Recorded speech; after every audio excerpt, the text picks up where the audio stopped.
마이너스 80%대 손실로 투자자들을 패닉으로 내몬 부동산 리딩방 사례 어제 보도해드렸는데요. 무법지대 부동산 리딩방은 특정 인물이나 업체만의 이야기가 아닙니다. 당국의 관리 부실을 틈타서 널리 퍼져 있는데요. 관련 업계에선 일부 부동산 리딩방들이 분양업체나 공인중개사들과 뒷돈 거래까지 하고 있다는 증언을 내놨습니다. 정부의 관리 감독이 시급해 보이는데요. 송효섭, 조은하 기자가 단독 보도합니다.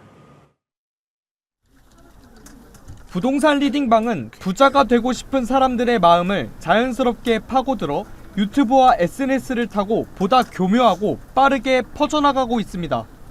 심지어 일부 업체에선 강의 수강료와 투자 수수료만 챙기는 게 아니라 수강생을 볼모로 뒷돈 거래도 이뤄지고 있었습니다. 저는 아예 응한 적 자체가 없는데 물건이 어떤 겁니까? 라고 물어본 적 자체가 없긴 한데 저는 상가를 강의를 많이 하니까 그런 거 시행하는 데에서 너희 수강생들 분양받게 해주라. 분양받으면 분양대금의 5%를 나한테 그 MGM 수수료를 주겠다. 그런 사람이 진짜 많아요. 뒷돈의 구조는 이렇습니다. 부동산 리딩방은 강의를 하고 수강료를 받는 관계에서 더 나아가 뒷돈을 받고 분양업체가 주관한 상가를 수강생에게 판매합니다. 가족명의 자회사를 통해 다양한 종류의 수수료를 수강생에게 부과하는 경우도 있습니다. 이런 거를 운용한다는 거는 고도의 전문성이 필요할 뿐만 아니라 고도의 윤리식도 필요한데 좀 이런 점에 대해서 아무래도 사각지대가 아직까지 있는 것 같고. 고액의 수업료와 수수료 그리고 뒷돈까지 이처럼 부동산 리딩방은 막대한 피해를 끼치며 우리 부동산 시장에 폐해가 되고 있습니다. 하지만 이들을 규제하는 감시망은 느슨하기만 합니다. 이들을 관리 감독하는 기구를 만드는 법안은 바로 이곳 국회에서 표류하고 있습니다. 지난 2020년 정부가 입법을 추진했던 부동산 거래 분석원은 빅브라더 논란이 불거지며 결국 흐지부지됐습니다. 부동산 리딩방이 제도권 밖에 있게 된 건 이런 배경에서입니다.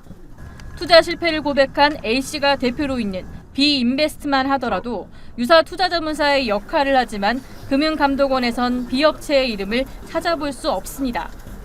또 부동산 투자 대상을 선정하고 투자자를 모집해 수익을 배분한다는 측면에선 크라우드 펀딩이나 부동산 조각 투자, 리츠와도 일정 부분 비슷한데 국토교통부와 금융감독원 그 어느 곳의 관할도 아닙니다. 익명조합이라는 방식으로 우회하면서 관리감독 대상에서 벗어났습니다.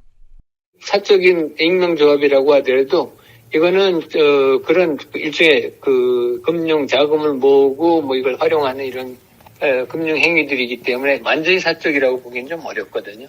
자금 모집 그런 걸 할 때 반드시 그 금융당국에 화의를 하도록 그렇게 규제를 만들 필요가 있지 않나. 그런 형식적인 제도를 만들 필요가 있지 않나 싶습니다.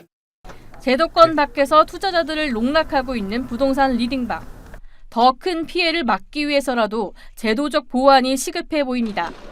머니투데이 방송 조은하입니다.